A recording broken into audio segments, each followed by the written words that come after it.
네, 안녕하세요. 반갑습니다. 도마라TV 한도대표입니다. 자, 오늘은 긴급 진단 시간 좀 가져보도록 하겠습니다. 어제 한국 증시가 무려 50포인트 이상 급락하는 모습을 보여줬습니다. 좀 악재라고 보면 악재일 수도 있는 부분인데요. 뭐 시장에 보시게 되면은 중국이 대출 우대 금리를 인하를 해서 급락했다라는 그런 뉴스들이 나오고 있습니다. 참 주식이라고 하는 것이요. 코에 걸면 코골이, 기에 길면 귀걸이가 된다는 것을 보실 수 있을 것 같습니다. 보통 이제 우리가 이렇게 금리를 인하하게 되면서 경기 부양을 하게 되면 보통 수혜를 받아들이는 경우가 많이 있었죠. 근데 이번에는 중국 니들이 오죽하면 얼마나 지금 상황이 안 좋으면 대출 그대 금리를 인하하느냐 이렇게 지금 시장은 판단했다라고 나오고 있습니다. 그런데 실상은 그것보다는요, 어제 이미, 미국의 그동안에 이제 뭐 2천조 원 정도의 규모가 되겠죠. 인프라 법안을 통과를 할 거다라는 얘기들이 많이 있었는데, 어제, 민주당 의원에서 이거를 이제 반대하는, 그런 모습이 나왔었죠. 그래서 무산되는 거 아니냐라는 그런 이슈들이 떠돌아 다녔었고, 그것이 어떻게 보면 이제 하락의 이유였다라고 보시면 될 것 같습니다.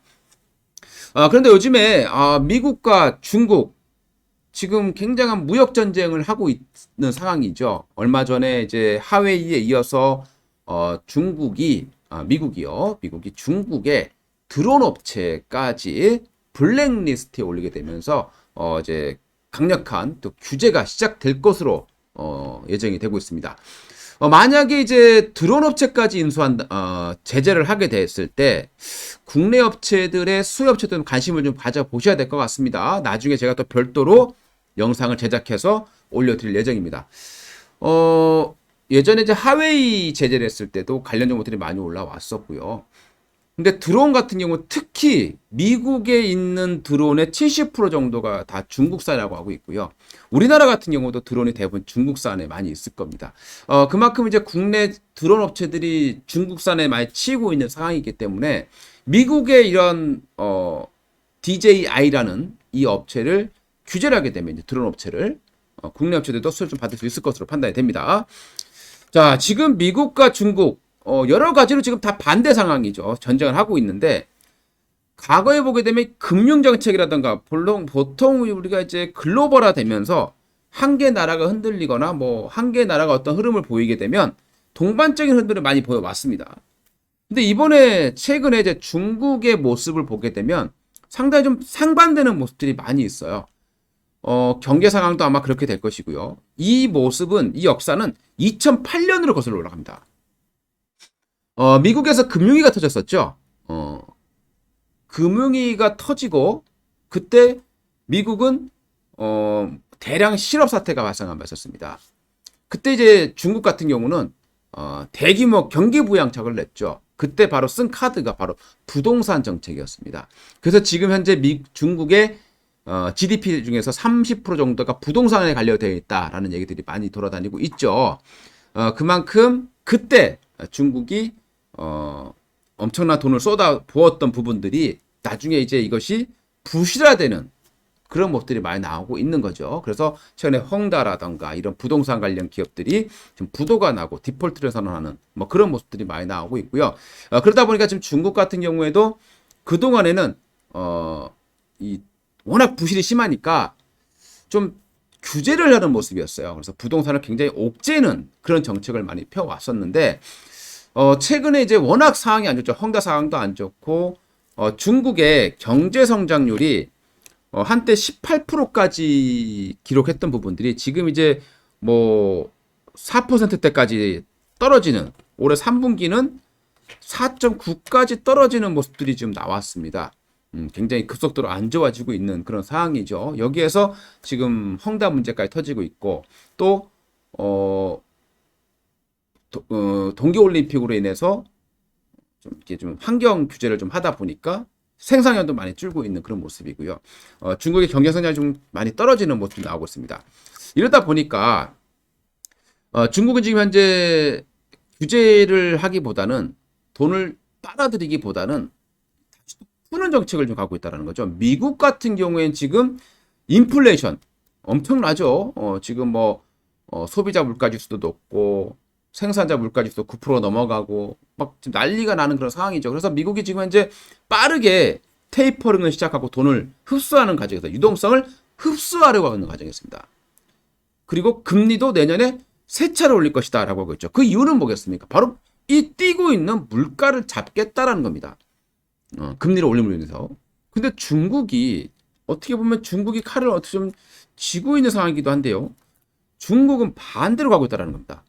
얼마 전에 지준율을 인하를 했어요. 지급준비율이라고 하죠. 은행이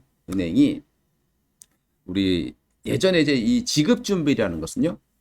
예전 16세기에 처음 시작이 됐다라고 봅니다. 16세기 정도에 이제 금을 세공하는 사람이 금을 내가 이제 받아 맡기잖아요. 맡기니까 그걸 맡아놓고 좀 빌려줘 봤는데 한 번에 찾으러 오지 않는다라는 거죠.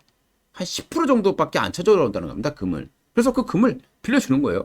나중에 이제 거기서 이제 빌리는 거에 따라 수수료도 좀 주고 이자가 되겠죠. 그러다 보니까 이렇게 해서 이제 이게 금리가 만들어진 부분이 된 것 같은데요.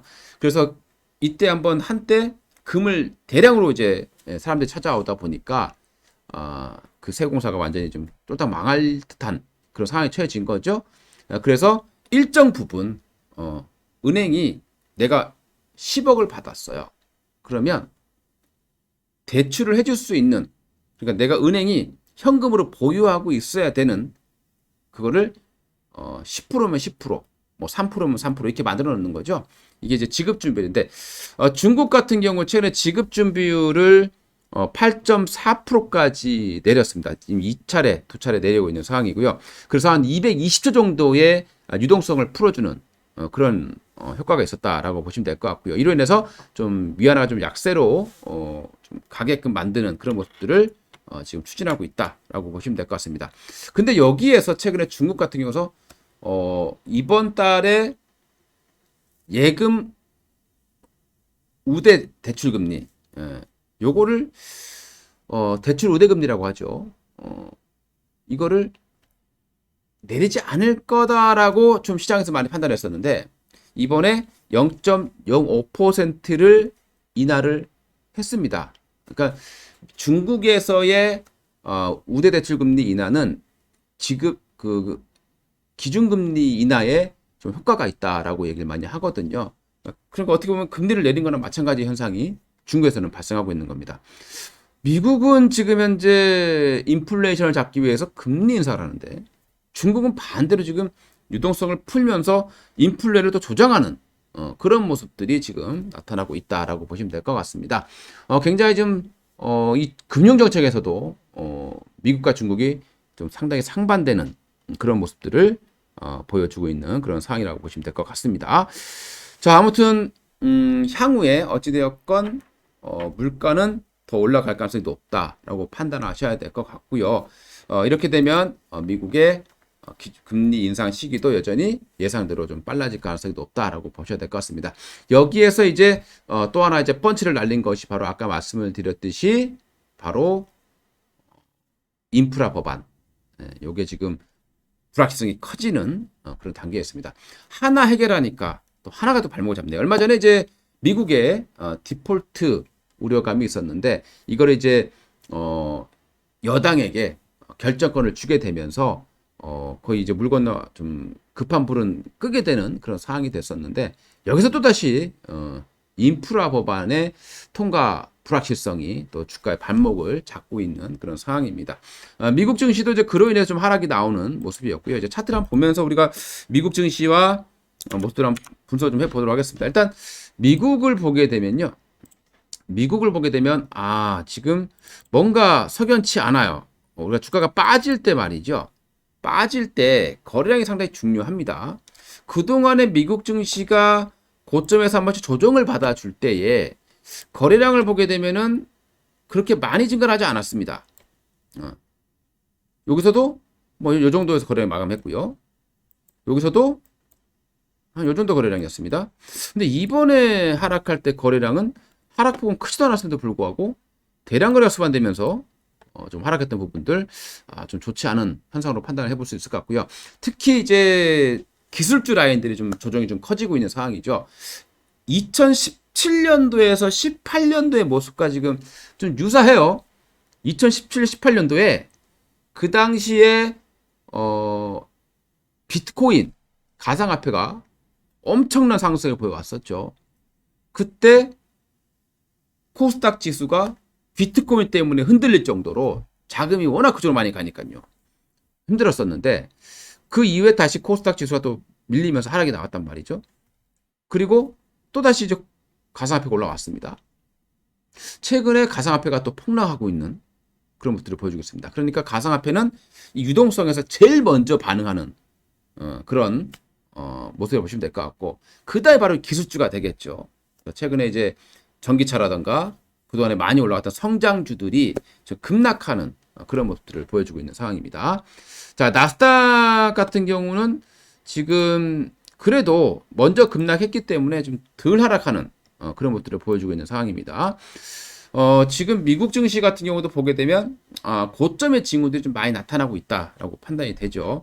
자, 그리고 국내 증시는 이미 뭐 고점을 찍었었다라고 말씀을 드렸고요. 여기에서 여기까지 손실 보고 있는 금액이 무려 100조 원이에요. 그래서 제가 얼마 전부터 계속 3050P가 저항이다라는 말씀을 많이 드려왔을 겁니다. 지금 현재 3개월째 이 3050을 2개월이죠. 2개월째 3050을 돌파하지 못하고 있는 그런 상황이고요. 요 자리가 정말 마의 매물대다라고 보시면 될 것 같습니다. 어마어마한 그런 매물대가 산재가 되어 있는데 한번 매물대가 얼마나 있는지 한번 우리가 한번 살펴보도록 하겠습니다. 매물대가 여기 보시게 되면요. 매물입니다.